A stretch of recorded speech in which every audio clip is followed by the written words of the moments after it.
Hi everyone. Welcome to Lecture 6, Video 11, the Texas Legislature. Um, the agenda for this is going to be um, starting with a brief history of Texas and a discussion of Texas demographics. That is, who lives here. It's a very large, diverse state, and it's important to understand that uh, not just for this, but for the rest of the class when we talk about Texas government. I will tell you that the first few chapters in the textbook that we're not using, you're not graded on, but they're the first few chapters in governing Texas are dedicated to the Texas Constitution, a little bit of background on Texas history, a lot of stuff about the population of Texas and how things developed. So you may find some of that useful. I'm going to give a very brief overview of it here, but you may find some of that useful in understanding some things about why Texas is the way it is. Just the same as I suggested, those first 5 chapters of the We the People text cover a lot of background that can be really helpful in understanding the stuff we're doing with American government. So um, After that, I'm going to dive into the Texas legislature. I'm going to do the constitutional basis of it. I'm going to compare the Texas legislature to the U.S. Congress, what's the same and what's different. I'm going to point out some interesting features, hopefully, um, and I may not focus as much on in this on current events, um, but may get to some of that later. Um, so to start with, sort of a really brief history of Texas. Um, Texas, so the 13 original colonies that formed the United States were part of the British Empire, and they split off in 1776. Texas at that point was still part of the Spanish Empire until 1821, and specifically it was part of the Mexican state of Tejas y Coahuila, uh, which I don't pronounce very well. Um, the then Mexico split off from the Spanish Empire in 1821, which was about the time that Texas was really starting to get populated, and the new Mexican government, which was a democratically elected republic, not terribly different from the United States um, in terms of its institutions, um, was inviting U.S. citizens in to help settle Texas because in all of this huge landmass, a landmass the size of a big percentage of Europe, there were about 4,000 people. So they were really trying to get this landmass populated. And so they invited people in from the US and Europe to help do that. Um, the people that were invited in were made a lot of promises. One of the promises, for example, was that if they moved in, they wouldn't have to pay property taxes on the land that they populated, on the land that they developed for 10 years. Well, a few years later, Mexico experienced a revolution. It got rid of its federalist, democratic republic of a Republican government and got a dictatorial unitary government. So think back to what unitary is. It's a central government. Everything is done with the permission of the central government. It had been a federalist government similar to the United States. And one of the first things that this new government did um, was to renege on the um, promise of no property taxes. There were a lot of other issues as well, but basically they broke a lot of promises to the Tejano settlers, which were the white settlers from the United States. I'm sorry, I said Tejano. The Texian settlers. The Tejano were the Mexican settlers in Texas.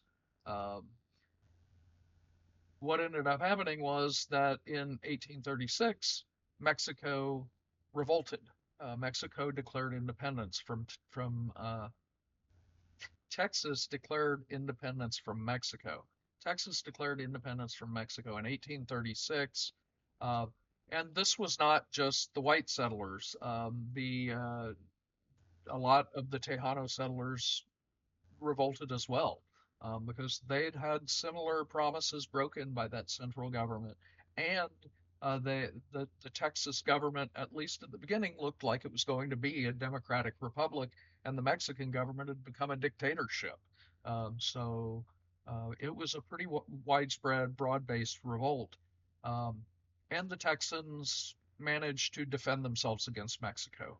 By 1836, had been fought pretty much to a standstill, although Mexico still didn't recognize the Texas Republic.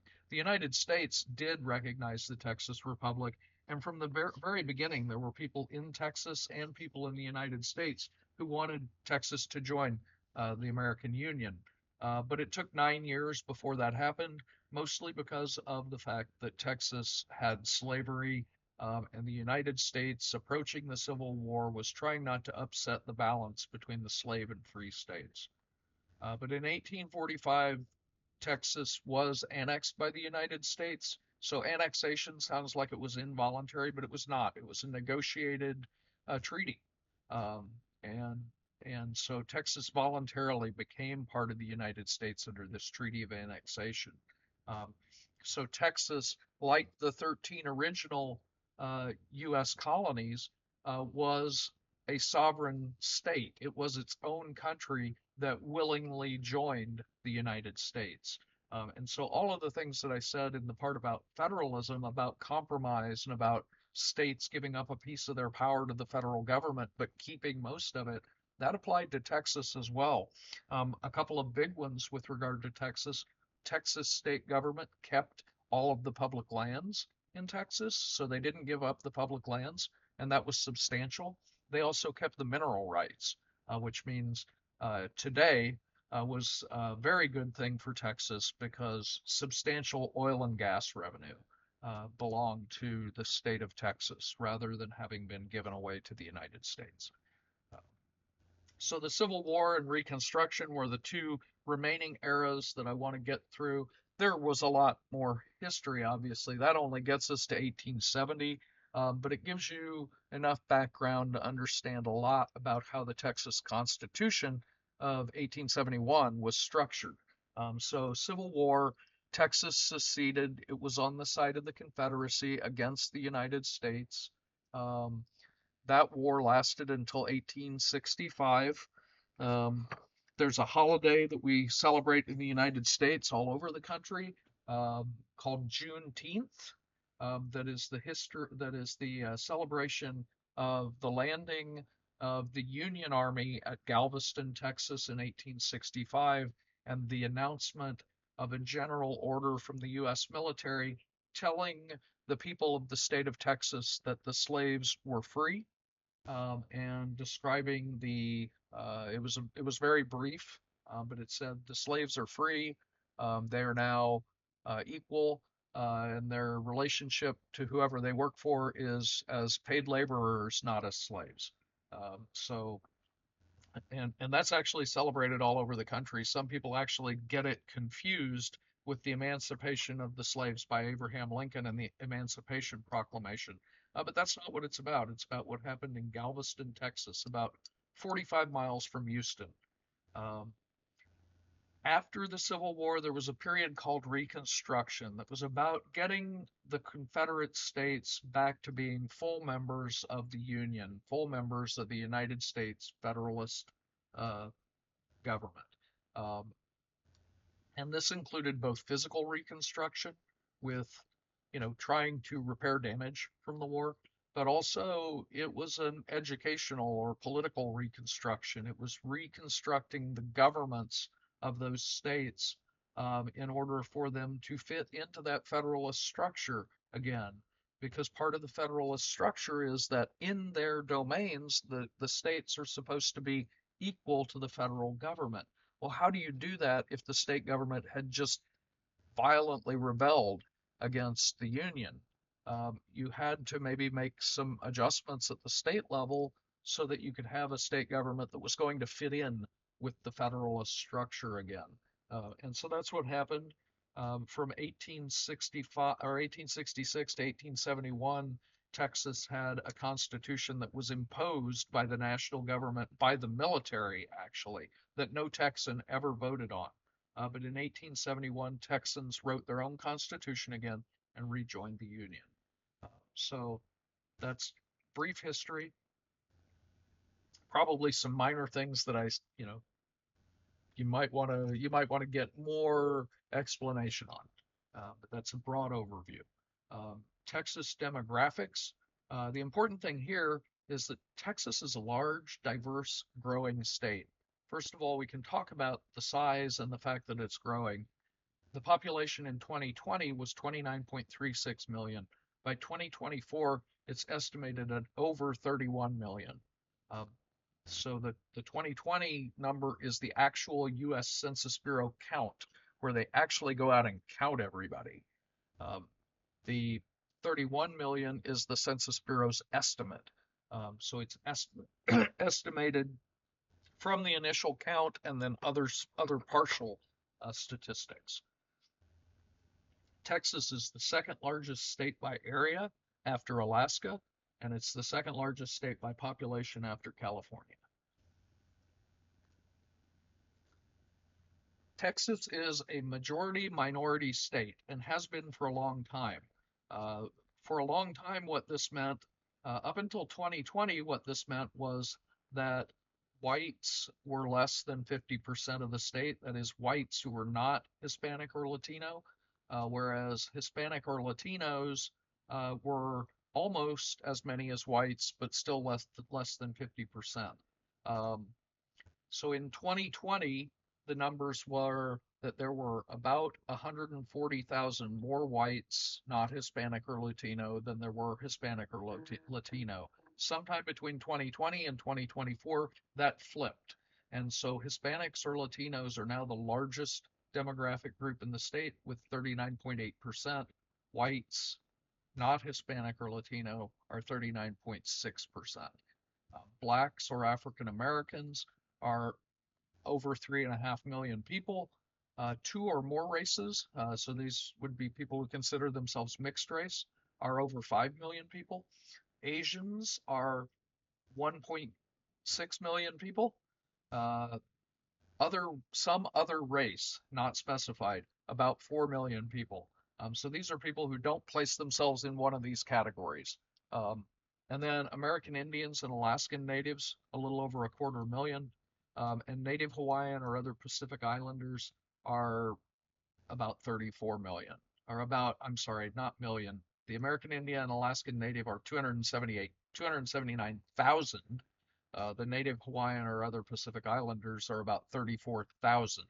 Um, so, uh, so almost even. Neither one of them a majority, and neither one expected to be a majority in the next few years. Although the Hispanic Latino may be a majority in the not too distant future, uh, are Hispanics and whites. Blacks or African Americans are about 13% of the state, um, and and then you can go from there. Um, this is the number of white from the U.S. Census 2020. I believe that this is because if you can add in people who identify as white and as Hispanic or Latino, they got added into this broader category of white. Um, it's not it's This is the important list. What about Texas language diversity? Texas has this huge diversity in language. Uh, Languages other than English spoken at home in Texas, it's 35.4% with a plus or minus 0.2% margin of error. So it's between 35.2 and 35.6 with about a 95% degree of confidence. Spanish is spoken at home, so this is people who in their own household this is what they speak um, for languages other than English. 28%, 28.2% Spanish, other Indo-European 2.7%, Asian and Pacific Island languages 3.3%, and other languages 1.2%. Uh, Compare this to the United States. Languages other than English spoken at home in the United States are between 22.4 and 22.6%. Just Spanish, 28.2% in Texas. So just Spanish speakers in Texas are a bigger percentage than all the languages in the United States generally. Ballots statewide in Texas are required by Texas law to be printed in English and Spanish. And in Harris County, which is where the University of Houston is, ballots are required to be printed in English, Spanish, and Vietnamese. Um, there are over 145 languages spoken in Houston by people for whom that is their native language. So we're not talking about people who speak English and learn French.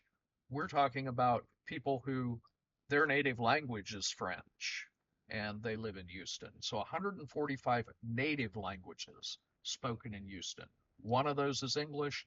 Obviously, a big one is Spanish, and obviously, a big one is Vietnamese. But there are 145 of them.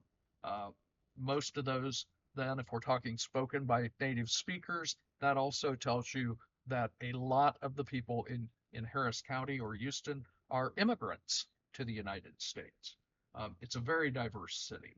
It's Houston is even more diverse than the rest of Texas, but the whole of Texas is surprisingly diverse. Even the rural areas are pretty diverse.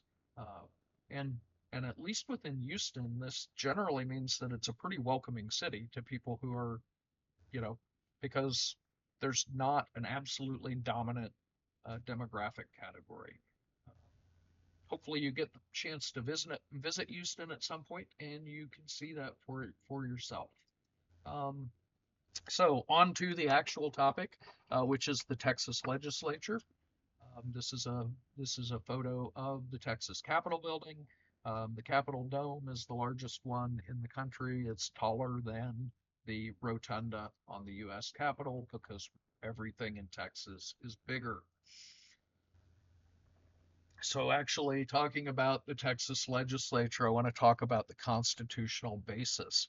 And I want to start actually with a really important point here. The U.S. Constitution and the Texas Constitution both have articles that establish the legislative branch. The U.S. Constitution does it in Article 1. Why? Because it had this long list. Well, not a long list. It actually had a relatively short list, but it had about a page of powers that belonged to the U.S. Congress. It gave these powers to Congress. And the whole point of the U.S. Constitution was that at the time the Constitution was passed, the old government under the Articles of Confederation was failing because it didn't have the power to tax, it didn't have an absolute power over foreign policy. It didn't really have much military power, absent donations from the states.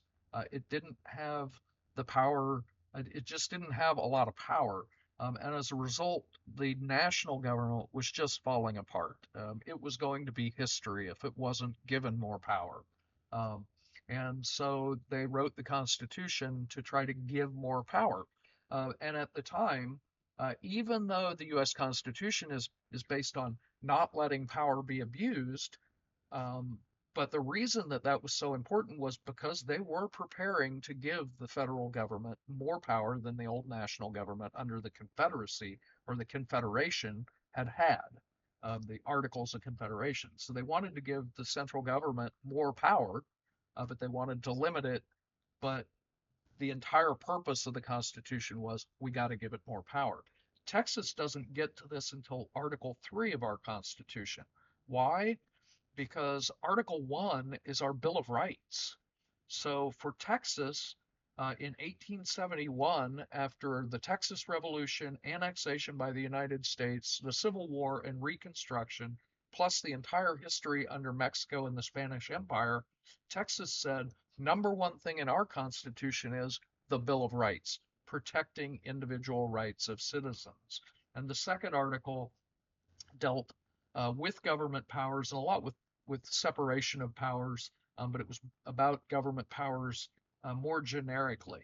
So it's not until the third article that the Texas Constitution gets around to actually establishing the legislature. So U.S. Constitution Article 1 establishes the Congress. It says the legislative power is going to be vested in the Congress. It lists the congressional powers.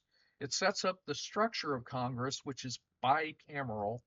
So this comes from Latin roots. It has nothing to do with cameras.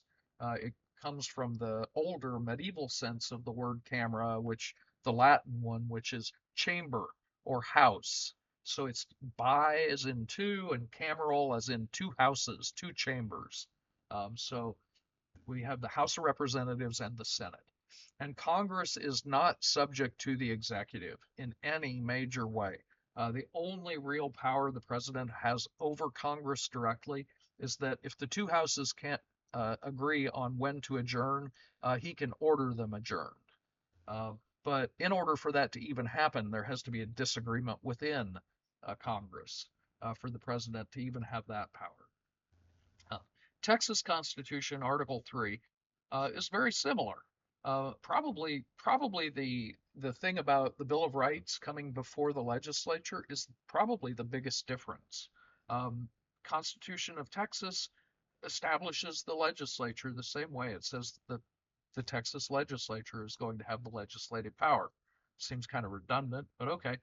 And then it lists the legislative powers. Now, this list is much longer because if you remember when I talked about federalism, I told you almost everything the government does is actually a state power under the Constitution, whereas the list for the federal is much lower.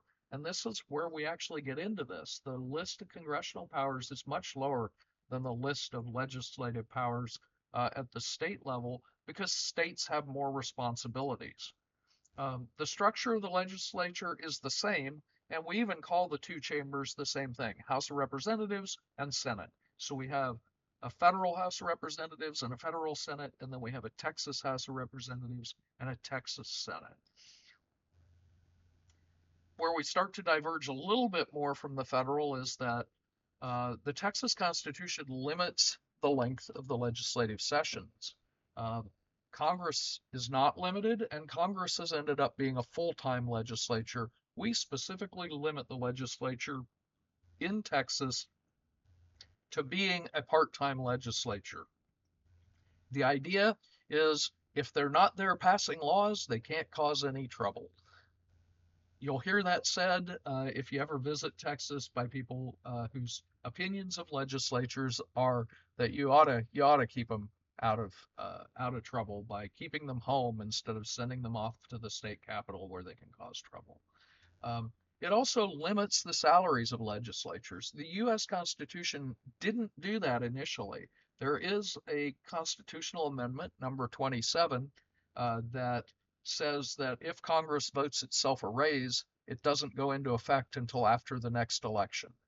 Uh, but that's it. That's the only thing the U.S. Constitution says about the salaries. The Texas Constitution actually, in Article 3, limits the salaries of legislators.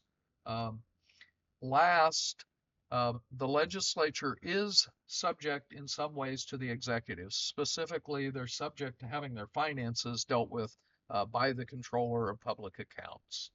So that's a little bit of a difference. It's not a huge difference.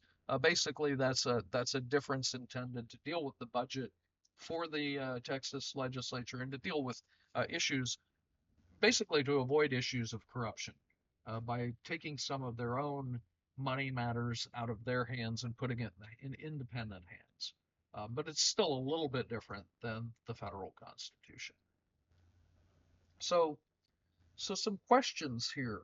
Um, what is a legislature's primary responsibility?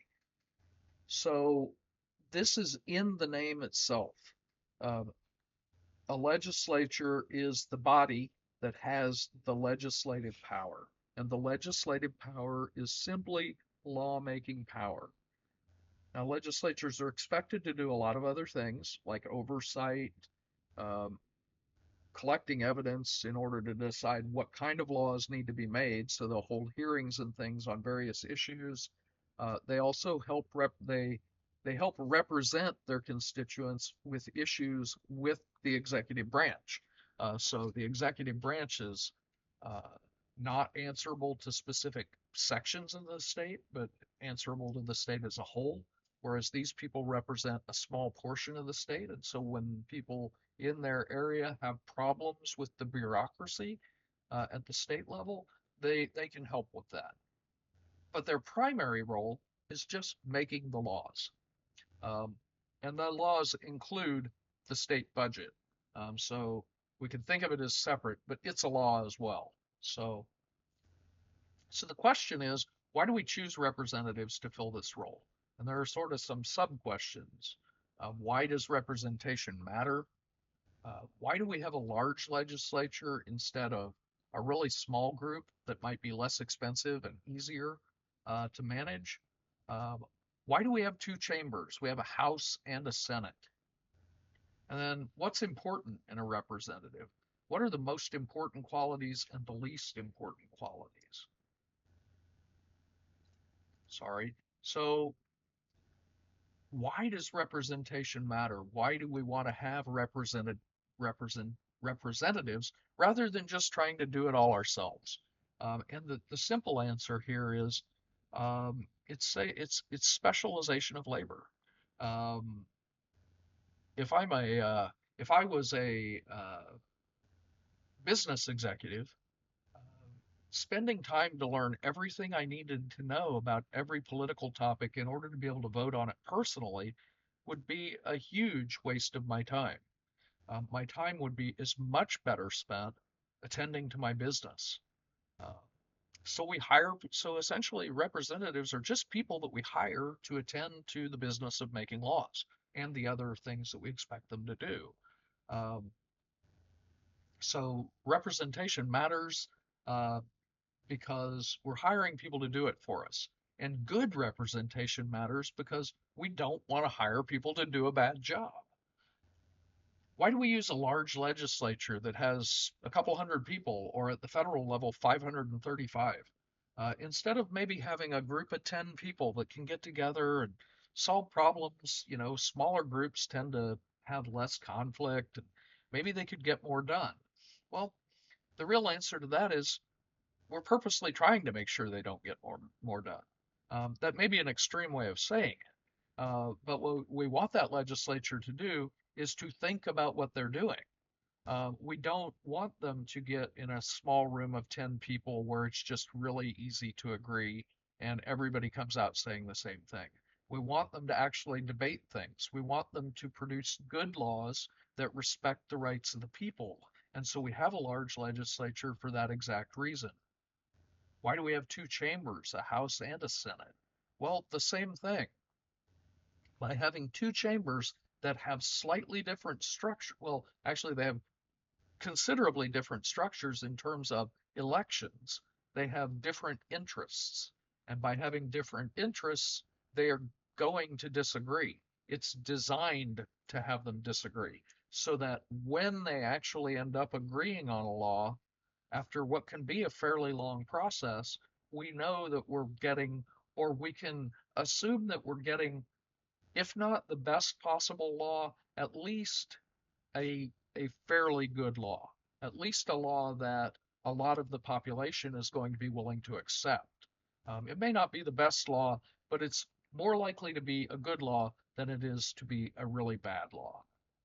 Sometimes we get really bad laws in spite of this, but at least we think, and there's pretty good evidence of this, that it would be worse if we didn't have the two separate chambers. What's important in a representative? And I'm actually, there's nothing in the slides here about this. So if you are listening to the video, you're going to get a chance at 5 points that people who just read the slides are going to miss out on. So this can go in your Module 2 journal assignment. Since I already gave you bonus points for your Module 1, this will be worth 5 bonus points in the Module 2 journal assignment.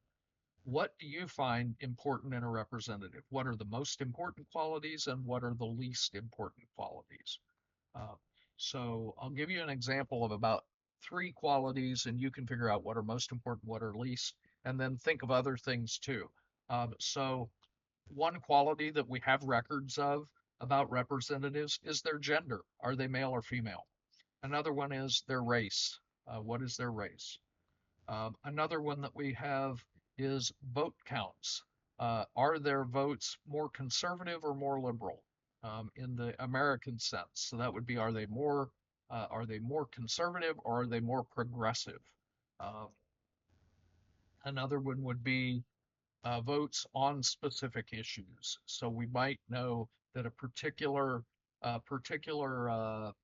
representative is in favor of lower taxes. Another one is in favor of higher taxes. So a specific single policy. So you got things like race and gender, you've got things like specific policies, and you have other things like overall ideology. Uh, there are other things. So if there are other things you can think of that are important to you or that you think shouldn't be important, you can include them in your list. But give me at least one thing that you think is most important, and you might give me two or three in order of importance. One thing that is at least one thing that you think is least important, and again, you might give me two or three, but at least one, and put that in your module two journal, not the module one, but put that in for 5 extra points for module two. And when you're done with that, you can pause. Actually, I'll go back to that screen. You can pause while you answer that question and then meet me in the next slide. So now we're in the next slide, and I'm going to compare the legislative terms and sessions. And here I will talk about the difference between Texas and the U.S. Congress, and I'm also going to go back to uh, some other points. So first of all, what's common between the U.S. and the Texas legislatures, so the Congress and the Texas legislature, is that in both cases, the Senate has longer terms. They go longer between elections. Now, for the House of Representatives, it's 2 years in both US and Texas. For the Senate, it's 6 years, with a third of them elected every 2 years. In Texas, it's 4 years. So it's a little different, but the same idea is at play. We want people who have served longer in this, or who we want people to serve longer between elections in the Senate, so they'll be more deliberative. There are no term limits on either house at either level. Congress is full time. They are there 200 days a year or more in Washington, and even when they're home, they're out meeting with constituents. The Texas legislature is supposed to be a citizen legislature who spend part of every other year in Austin doing legislative business, and the rest of the time at home doing the business of being a citizen, engaging in whatever their other occupation is.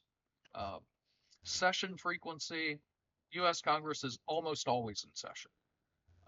Texas legislature is uh, odd numbered years. So every other odd numbered year. Biennial means every other year. Biannual would mean twice a year. So in this case, it's biennial. It's every other year, and it's always in odd number years. And those sessions are limited in length. So what about salaries? So the interesting thing about the U.S. Congress gets a base salary of $174,000 a year. The Texas legislature gets a base salary of $2,700 in their odd numbered years, plus they get what's called a per diem for the time the legislature is actually in session, $224 a day. Even with the $224 a day, the pay is much less than what the U.S. Congress gets. Um, why is that important to know? Is it just that we feel sorry for Texas legislators? No. This reflects again the fact that it's not meant to be a full time job. It's supposed to be a part time job performed by citizens who work as citizens in real jobs the rest of the time.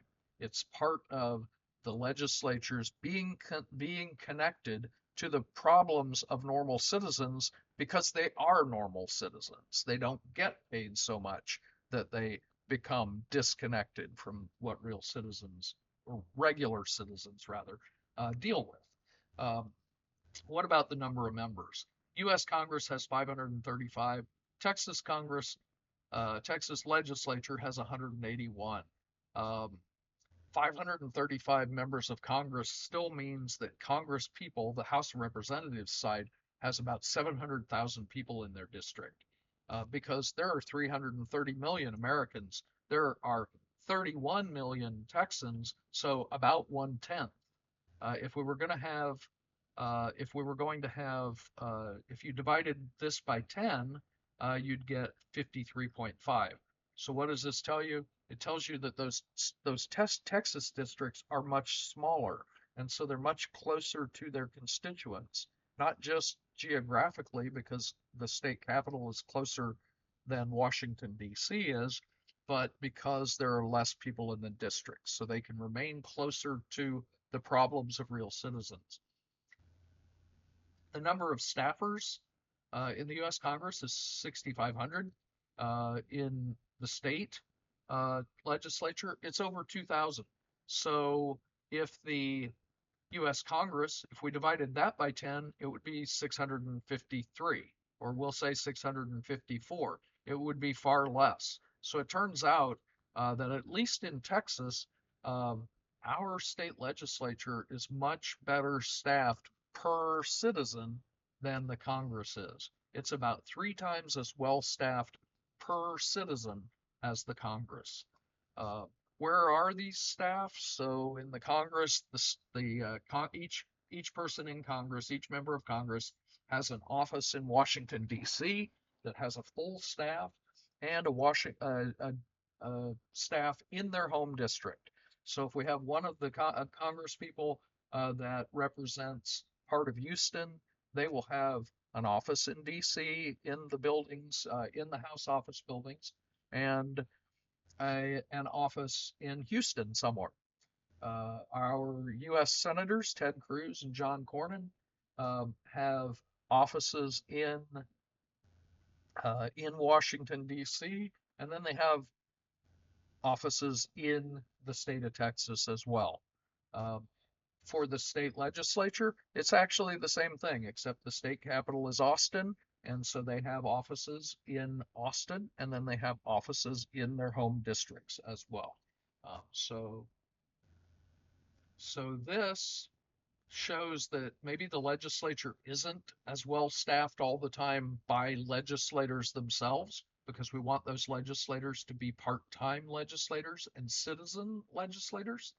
But when it comes to doing things for people, uh, the state legislature actually does a better job with staffers on a per person basis.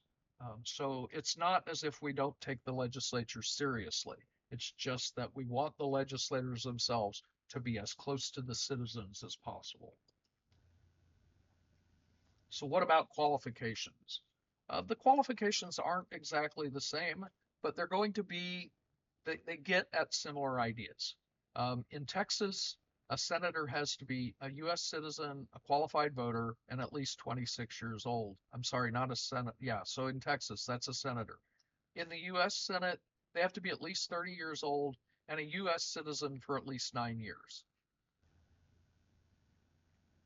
For residency, they have to have been at the state level, they have to have been in Texas for the previous 5 years and in the district for a year before being elected.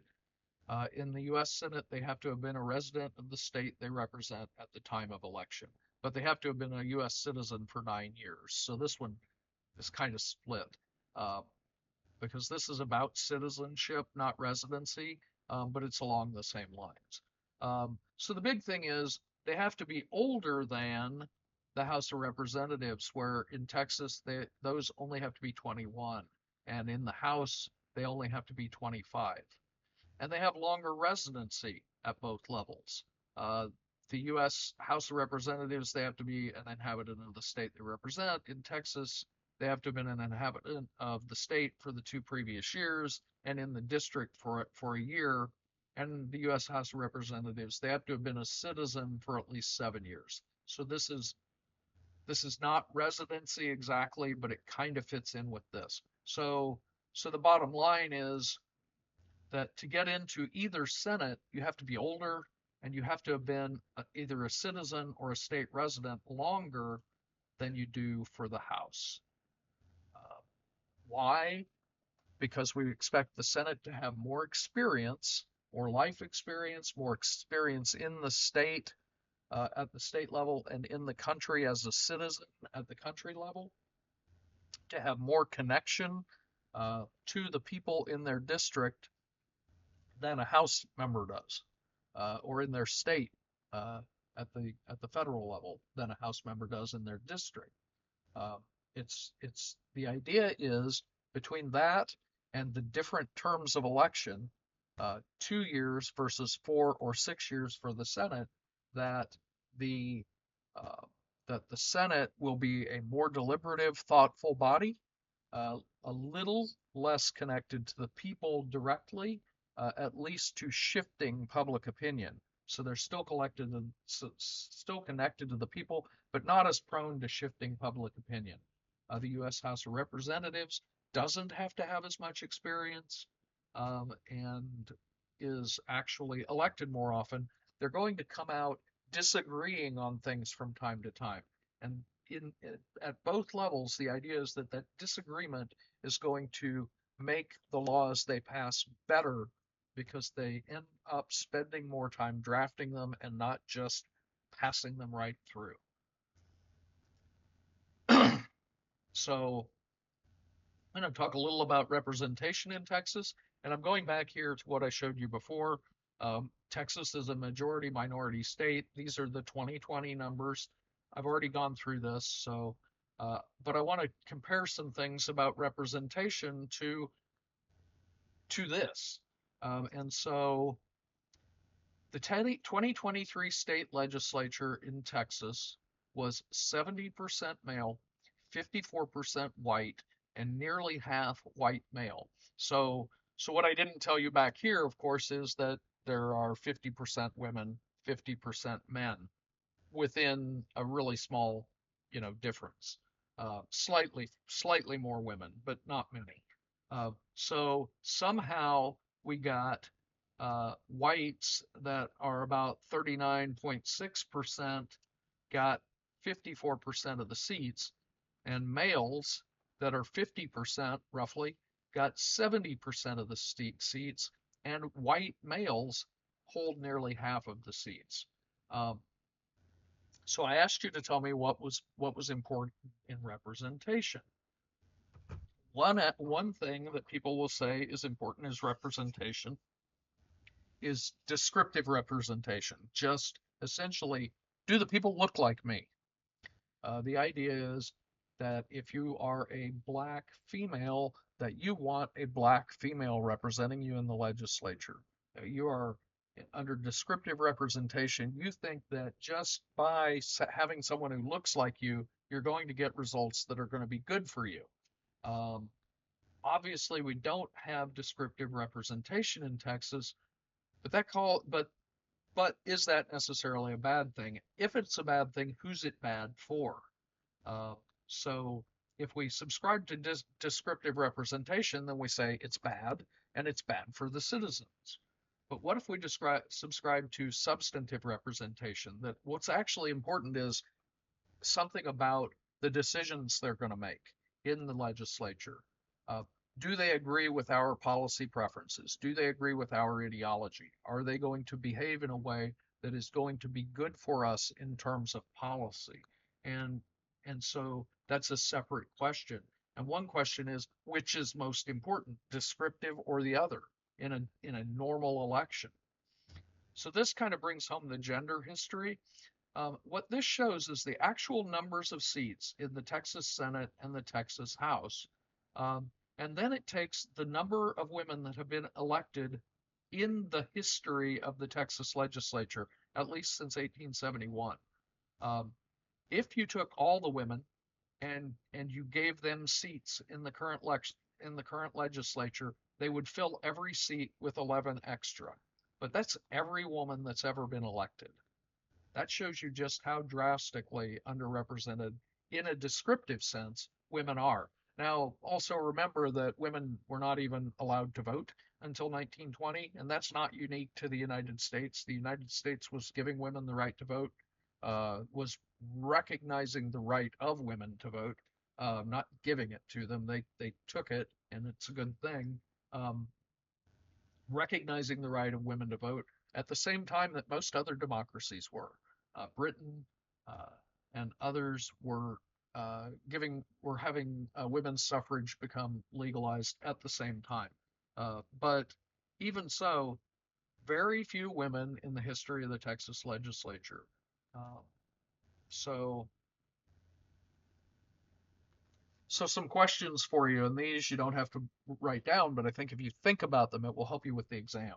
Uh, So, does it seem likely that the reason that we have 74% white males, or I'm sorry, 70% males, uh, almost entirely males, um, 70% white and 54% white male, so a majority white or almost a majority white male, um, does it seem like this is because all of the Hispanics and blacks and Asians and other ethnicities in the state who actually make up a majority want white males? Is it because or is it because they want Republican policies and white males dominate the Republican primaries?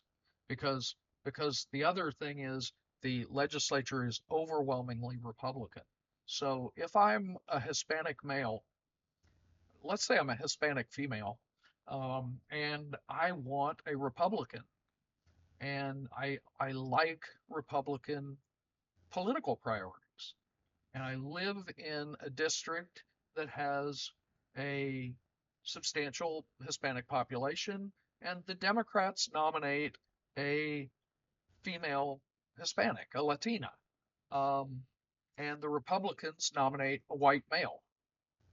Who am I going to vote for? Well, if I believe in descriptive representation, I'm going to vote for that female Hispanic. But if I believe in substantive representation, I'm going to vote for the person I agree with on issues, and I'm going to vote Republican, and there's going to end up being another white male. Depending on how close the two are on issues, there may be, and on what the historical situation is, there are times when it's a really good thing probably to have descriptive representation. If it's the first time that someone of a particular gender or race has ever been elected to an office, um, and their policy positions are close to their opponent, it's a huge symbolic victory, and there's a lot of reason that that may be a good thing. Um, but if the person's policies are just horrendous and far from what you believe in, then you're going to be less likely to vote for that. And if it's an office that's been held by people of various genders and race and ethnicity at different times, um, then it becomes less important to worry about descriptive representation in the individual election. And I think that's what's going on here is that a lot of people are voting for policies that they generally like. So thinking about that, then, is this more of a long run problem for voters, or is it more of a problem for the Republican Party? So that is, if voters are getting the policies they want and they're satisfied enough to keep voting for them, is it actually a problem for voters if they're satisfied? Or is it more of a long run problem that the Republican Party is relying completely on substantive representation and not nominating enough people who aren't white males? And so that at some point, the descriptive representation may become more important to people and they may start to not vote Republican, even though they're closer in terms of policy. That's a real possibility and it could be a real problem for the Republican Party. On the other hand, the question is, why are minority voters willing to vote for white male Republicans instead of voting for Democrats who look like them? What is it that makes that Latina want to vote for a white male for state senate? Um, are the Democrats that far off on policy that people will overcome their natural tendency to want to vote for someone who looks like them? If so, is this a major problem for the Democratic Party? How big a problem? Is it going to cause is it going to be the thing where if Republicans uh, can nominate just a few more, not even drastic changes, but just start to slowly nominate more people who are not white males. Um, is it going to spell serious problems for the Democratic Party, who actually think they have a good chance at taking over state government in the next few years? But if the minority voters are telling them that their policies are bad, um, is that really going to happen? Or do they have worse problems than they think they do? Uh, so that is the end of this. Thanks for listening and stay tuned for the next lecture on ethics in government.